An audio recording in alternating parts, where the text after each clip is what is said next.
ಕೊಲ್ಲೂರು ಮಾರಣಕಟ್ಟೆ ಮಾರ್ಗದ ಫಡಾಕೆರೆ ಕಳಗಿನ ಬಾಗಿಲು ಬಳಿ ಬೃಹತ್ ಗಾತ್ರದ ಮರವೊಂದು ರಸ್ತೆಗೆ ಉರುಳಿದ ಕಾರಣ 2 ಗಂಟೆಗಳ ಕಾಲ ರಸ್ತೆ ಸಂಚಾರ ಸ್ಥಗಿತಗೊಂಡಿತ್ತು. ಕಳೆದ 3-4 ದಿನಗಳಿಂದ ನಿರಂತರ ಮಳೆಯ ಕಾರಣ ಮಣ್ಣು ಮೃದುವಾಗಿ ಮರ ಉರುಳಿದೆ ಎಂದು ಹೇಳಲಾಗಿದೆ.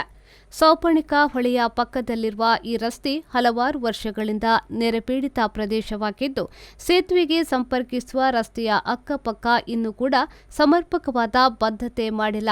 ಈ ಬಗ್ಗೆ ಅಧಿಕಾರಿಗಳು ಗಮನಕ್ಕೆ ತಂದರೂ ಏನೂ ಪ್ರಯೋಜನವಿಲ್ಲ. ಹಾಗೂ ಈ ರಸ್ತೆಯಲ್ಲಿ ಇನ್ನೂ ಹಲವಾರು ಮರಗಳು ಬೀಳುವ ಸಾಧ್ಯತೆ ಹೆಚ್ಚಿದೆ. ಮೊದಲಿಗೆ ಇದು ನೆರೆಪೀಡಿತ ಪ್ರದೇಶವಾಗಿದ್ದು, ಪ್ರತಿ ವರ್ಷ ಹಲವಾರು ಮನೆಗಳಿಗೆ ಅಪಾಯ ಕಟ್ಟಿಟ್ಟ ಬುತ್ತಿ. ಸಂಬಂಧಪಟ್ಟ ಅಧಿಕಾರಿಗಳು ಈ ಬಗ್ಗೆ ಗಮನ ಹರಿಸಬೇಕಾಗಿದೆ ಎಂಬುದು ಸ್ಥಳೀಯರ ಆಗ್ರಹ.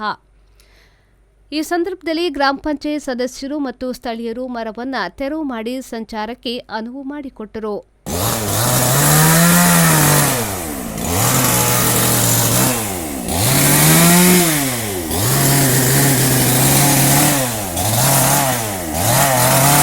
JP Badakere, V4 news, Byndoor.